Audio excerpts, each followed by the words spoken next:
Hey everybody, it's Scott Steen coming to you from the turkey chair on the Super Cisco studio on the expansive first floor of the Winners and Winers Sports and Entertainment Complex to bring you today's Deep-3.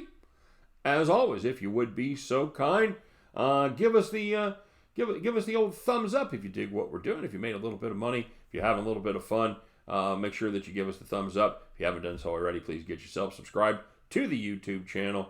That way you'll get notified every time we put up a brand new video, put up a lot of content, so make sure that you are on the first of your block to find out when that content goes up. And of course, let us know what you're playing in the comment section. Tell us what you're on today. A little bit of college football happening. Got some MLB. And of course, we've always got soccer, tennis from across the pond. So whatever it is you're on, maybe it's the NBA, maybe it's hockey, whatever. Put that play in there. You get enough of them right, we'll give you the shout out. You get it, and if you get the most right, just like Super Cisco, 3 days in a row, you will be our capper of the day. And today, Super Cisco goes for the four-peat, and the four-peat, of course, whoever gets 4 in a row, they get themselves a brand new jersey. So, will Super Cisco get it done today? Well, we're going to have to find out. As always, all the plays are going to be for one unit, and we do ask that you just put your 5 best up there. If there's you're playing a parlay, let me know what the odds are. Anything that's outside of the regular minus 110, tell me what you got it at, so that way it makes my life easier when I go to grade them and figure out the totals. All right, and of course, check out our websites, winnersandwiners.com, and our sister site over there at statsalt.com for deep dives into every game going on in America every single day, regardless of the sport: baseball, football, college football, NFL, both ways, NHL, NBA. We'll have college basketball soon. We do it all over there, every single game, every single day. Check it out. It is a beautiful site, easy to navigate, and we have top-notch handicappers doing all the work. So if you haven't done so already, please check that out. Check out our partners at PointsBet.com. For all you bettors in Iowa and New Jersey, you have found your home. It is quite simply the best place to bet. All right. So with that being said, let's take a look at last night's action, shall we? Man, we were, as a Chiefs fan, I got to tell you, it's hard to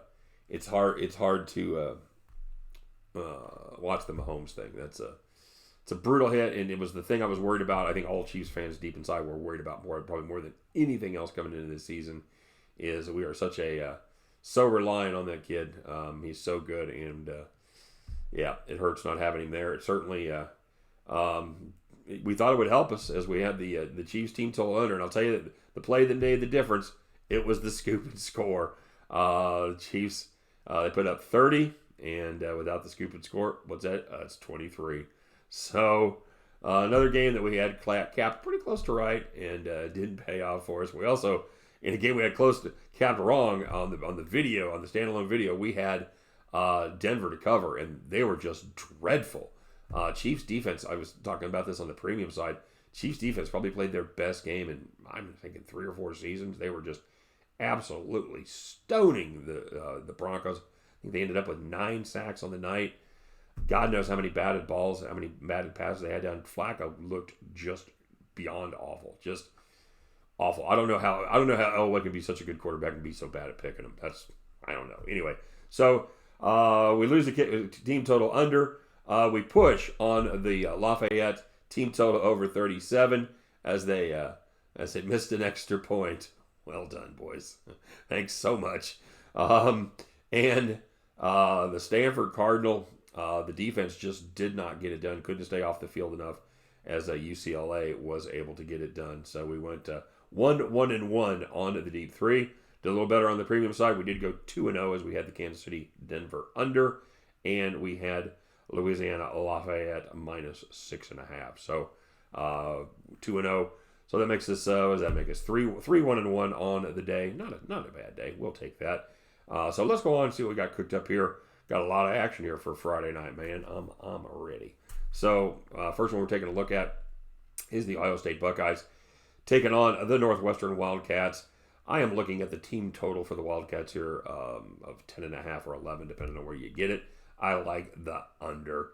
It's just impossible to see where points are going to come from for this Wildcats team. They are last in the nation in yards per pass. They are second to the last in pass efficiency. And being one-dimensional, against the Buckeyes defense that is 4th in the nation in yards per rush, giving up just 2.4, and 7th in the nation in rushing yards per game at 82.7.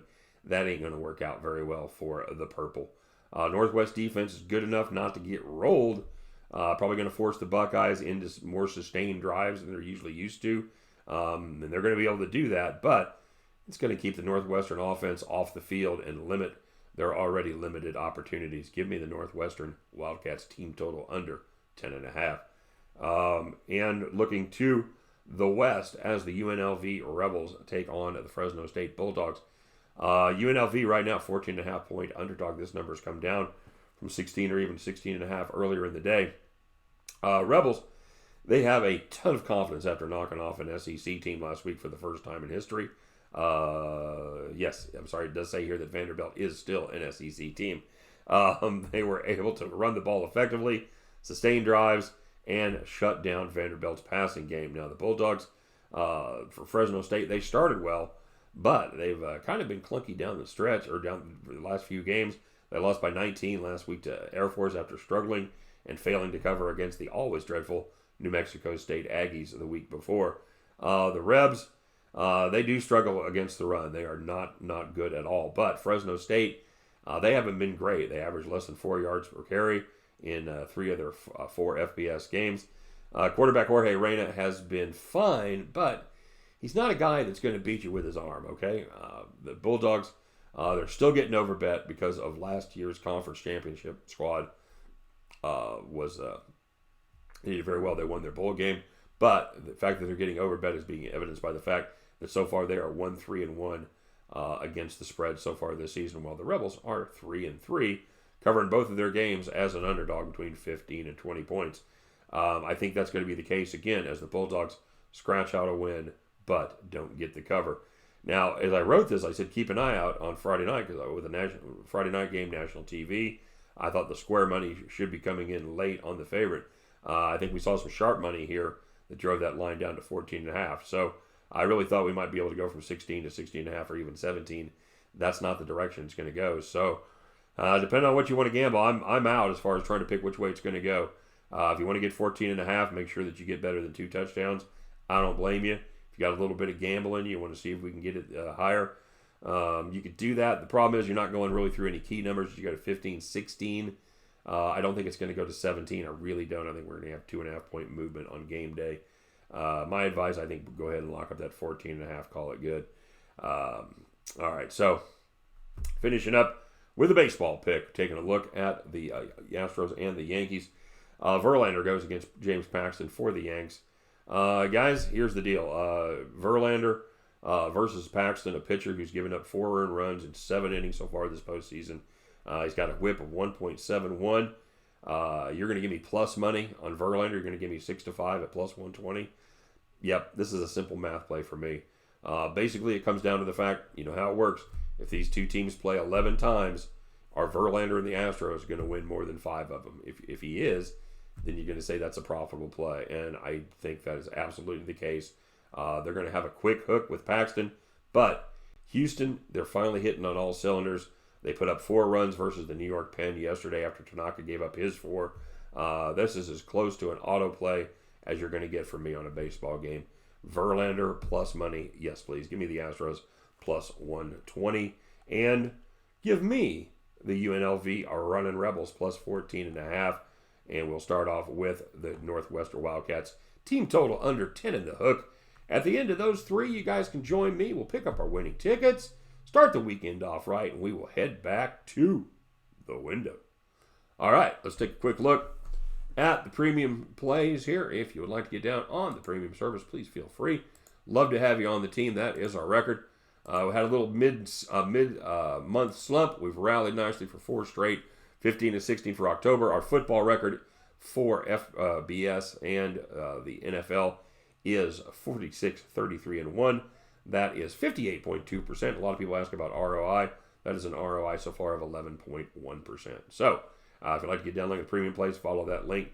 Love to get you hooked up. Let's see how you guys did here on the shout-outs. We're going to start strong as Steve Godin. Steve says, no more totals for this guy, LOL. And Steve went out and proved that was a good decision as he went 5-0, plus 500 on his picks. He rode the Chiefs hard. He had the Chiefs first half, first quarter, and full game. Yes, yes, and yes. And then he also rode those Rajon Cajuns to a couple of victories there. 6 for the game and the first half minus 3.5. Both of those paid off. That's 5-0 plus 500. Well done, Steve. I wouldn't touch another total if I were you. At least till you lose a straight bet. Kyle Z said, excuse me, I went 2-1 yesterday. I was plus a unit. Kyle, my apologies. I should have known better. I should have known Kyle Z did not have a losing day. So my apologies, sir. Kyle Z was a positive capper yesterday, plus 90, I'm guessing, on that one. Todd Rector was talking about the South Alabama game yesterday. I was bitching about the penalties or lack thereof. And he said, yet they called the wideout for holding on that USA touchdown. I forgot about that, absolutely. And he says my chair looks more like a command throne in a Mel Brooks movie. Looks like maybe Dark Helmet should be sitting here. That's a funny movie. Of course, tell me a Mel Brooks movie that isn't funny. Little Taco says, I can't unsee the feathers. I know, dude. I've got a monitor up here. If you ever see me look up, I'm looking at my monitor. And every time I see that, I can't look away. I think I might just say fuck it and paint the back of it orange. And at least for Thanksgiving, maybe put some paper up there or something to make it look like actual feathers. Mike B says, bless the chat. Said, God is good. Yes, he is, Michael. I'm glad you're hanging in there, man. Thanks for watching. As always, thanks for the kind thoughts for all of us cappers.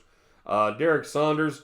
Derek, he had some hockey plays, and he also got down on the Stanford UCLA game. Not Derek's best day, but I know he'll be back firing hard tomorrow. Super Cisco. Here it is, baby. Super Cisco, he put down his play of the day. He had the Broncos first half team total over 10.5. Soup, I love that play, man. I loaded the fuck up on that play, and it was no bueno, man. That was I really, really like that play. That kind of how Soup's night went. He had first 5 Yankees Astros over 4.5. It was 4. He had Lindsey over 67.5 rushing yards. He did not get there, man. I don't think they went for about 30-35 apiece. So yeah, Super Cisco, so close, but we'll start a new streak maybe tomorrow. Kent P said, love the turkey feathers. Got a good laugh. He says the magic crystal ball says Chiefs Bronx under and Houston Astros over. And then he says, you know what? I might as well parlay the two. Well, fuck, why not? How about 2-0 on your straights, 1-0 on the parlay plus 368? Why not, Kent? Well done, sir. Jay Narvaez. Jay says Chiefs minus 3, looking real good. Jay, you were absolutely right, my friend. 1-0 plus 100. The patient picker, gonna have to wait for another day. He had he did get a good number on the UCLA Stanford game at 52.5. We had it at 50.5, so yeah, no sweat on that one. But he also, like me, thought Stanford would do a little better. Quarterback, that kid's not trash. He's a sophomore.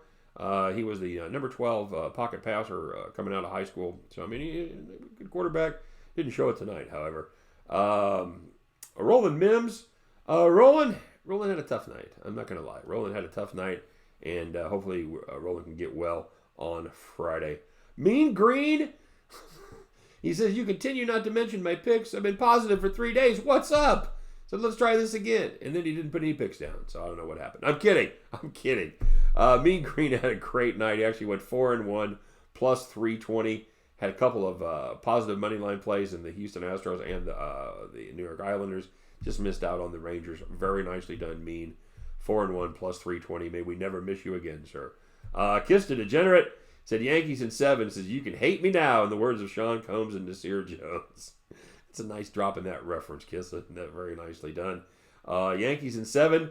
They're going to have to pedal hard, my friend. They're going to have to pedal really hard. All you got to do is beat Verlander and Cole, and, then you just come down to a 7th game. So good luck with that.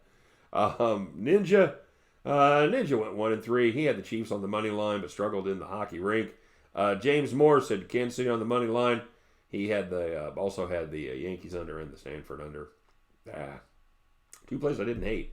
Eric Maupin said, am I crazy for liking UCLA plus 3.5? No, sir. You're crazy like a fox, crazy like a 1-0 plus 100. Nick Rampero said, did I say I was waiting till Friday? I meant Thursday. I got a 3-team parlay. And none of them hit. So, Nick, you said you should be waiting till Friday. Oh, dude, I get it. All right, so Friday's here. Let's make some hay, Nick. What do you say? Legion to picks went 2-1 plus 90. He completely faded. He faded every one of my picks. He went 2-1. He faded the Chiefs, all the Chiefs picks. He had the Chiefs minus 2.5, check. He had the Chiefs team total over 26.5, check. But he also had the game over 48.5, and that one hit on the preview side. So 2-1, fading the big man here. Nicely done, Legion to picks. Miguel and Nola, he had the Raging Cajuns over 37. Yup. He parlayed the money line with Stanford and KC. But he said he's going to be in D.C. next week for the World Series. Dude, he's like the Forrest Gump of sports. He was at the Saints game last year for the screw-in. He was at that Tulane game for that incredible fake where they faked him out and threw the pass and then threw the crossing pattern or through the seam route that scored there to cover at the last second. And now he's going to be at the Washington National game. So expect something funky to happen at the baseball game wherever Miguel is. So congratulations, but that sounds like a blast. All right, so our Posit Cappers for today. Cyrus Quing. Cyrus went 2-1 plus 90 on the day. Legion of Picks went 2-1 plus 90. Eric Maupin 1-0 plus 100. Jay Narvaez 1-0 plus 100. Mean Green 4-1 plus 320. Kent P 2-0 on the straights, 1-0 on the parlay plus 368. But the guy with the clean sheet, everybody, 5-0 plus 500. It is a Steve Godon. May he never play another total. Steve, congratulations, sir. You are our capper of the day. If you do have a play for any action on Saturday, let us know what it is. A lot of college games out there, a lot of other stuff going on. Whatever you got a feel on, put it up there as your play of the day, and we'll make sure everybody's on it, all right? To the rest of you guys, good luck on all of your plays. Welcome to the weekend. It's Friday. I hope it's a quick one for you. Let's have some fun. Let's start off here 3-0. What do you think? All right? And no matter what happens, so you know the drill. We're going to meet back here tomorrow. We're going to bitch about our bad beats, missing a goddamn extra point, bang off the upright. We'll brag about those fat stacks when we hit our 3-team parlays and go 5-0 on our straight picks. And then, because it's Saturday and it's going to be college, everybody, we'll fire it up and we'll do it all again. All right, you guys take care. Have a great night, and we'll talk to you tomorrow. Bye-bye.